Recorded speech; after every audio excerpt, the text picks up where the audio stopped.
جانور کو ذبح کرنا خود یہ سنت ہے۔ جو انسان قربانی کے جانور کو خود ذبح کرنا جانتا ہو تو اس کو چاہیے کہ خود ذبح کرے، دوسروں سے نہ کروائے۔ اور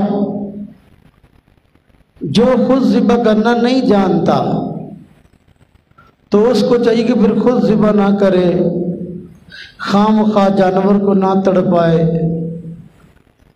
بلکہ کسی ایسے شخص کا انتخاب کرے جو اچھے طریقے سے جانور کو ذبح کرنا جانتا ہو۔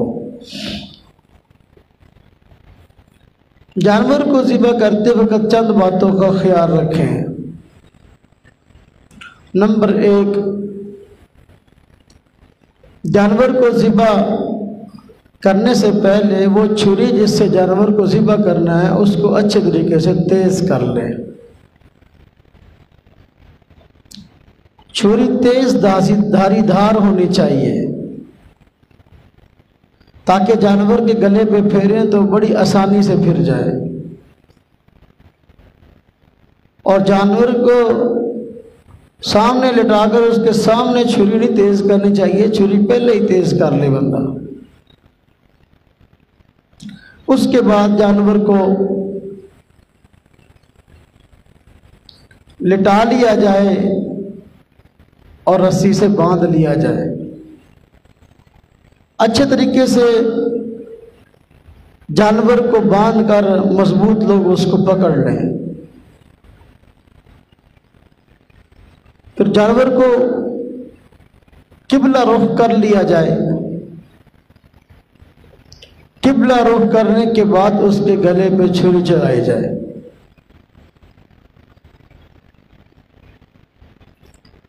اور چھری جو ہے بالکل یہ جہاں حلق میں ابری ہوئی تھوڑی سی ہڈی ہوتی یہاں پر چھری چلانی چاہیے، اور تسلی کر لیں کہ جانور کی جو رگیں ہیں وہ کٹ جائیں، جس طرح کہ سانس کی نالی ہے، خوراک کی نالیاں ہیں، یہ 4 رگیں ہیں، اچھے طریقے سے کٹ جائیں۔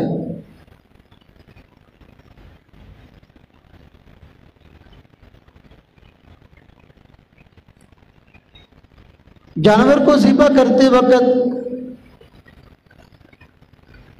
اطمینان کا مظاہرہ کرنا چاہیے، جلد بازی سے کام نہیں لینے چاہیے۔ بعض لوگ جلد بازی سے جانور کو ذبح کرتے ہیں تو بس اوقات اس کی گردن ہی اتار دیتے ہیں، تو ایسا کام نہ کیا جائے، بلکہ جانور کی رگیں جب کٹ جائے تو اطمینان کے ساتھ ذرا جانور کو پکڑے رکھے تاکہ اچھے طریقے سے جہاں اس کی جان نکل جائے، اطمینان سے جانور ٹھنڈا ہو جائے، اس کے ٹھنڈے ہونے کا انتظار کرنا چاہیے۔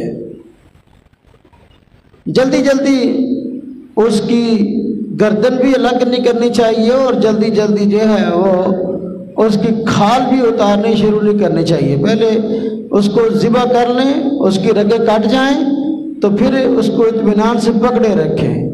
جب تک جانور ٹھنڈا نہیں ہوتا اس وقت تک اس کی گردن الگ نہ کریں، اس کے پائے الگ نہ کریں، اور اس کی کھال کو اتارنا شروع نہ کریں۔ جب جانور ٹھنڈا ہو جائے ہاں جی تو پھر کھال اتارے۔ جانور کو جب ذبح کر رہے ہوں تو اس وقت دعا بھی پڑھنی چاہیے تکبیر کے ساتھ ساتھ، بسم اللہ یا اللہ اکبر کہہ کے جانور کو ذبح کرنا ہے۔ دعا کسی کو عربی میں نہیں آتی تو اردو میں دعا کر لیں تکبیر کے ساتھ، یا اللہ اس قربانی کو اپنی بارگاہ میں قبول فرما، جس طرح کہ آپ نے سیدنا ابراہیم علیہ السلام کی قربانی کو اور حضور نبی پاک صلی اللہ علیہ وسلم کی قربانی کو قبول کیا تھا۔ جب جانور اچھے طریقے سے ذبح ہو جائے تو اس کے بعد اب اس کی گردن کو الگ کیا جائے اور اس کی کھال اتاری جائے۔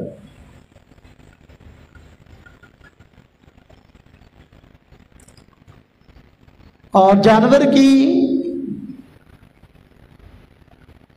کھال اتارتے وقت بھی، ذبح کرتے وقت بھی اطمینان کا مظاہرہ کرنا چاہیے، وہ جلد بازی نہیں کرنی چاہیے۔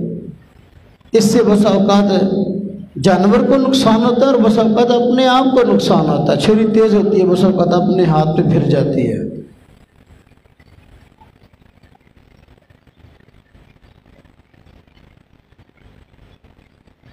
کھال اتارنے کے بعد اس کی پیٹی کو الگ کرے، آنتڑیاں باہر نکالے، علائشیں باہر نکالے۔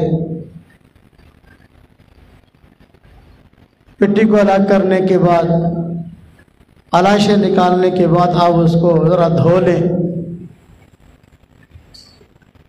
گردن پر بھی پانی بہا لیں ذرا۔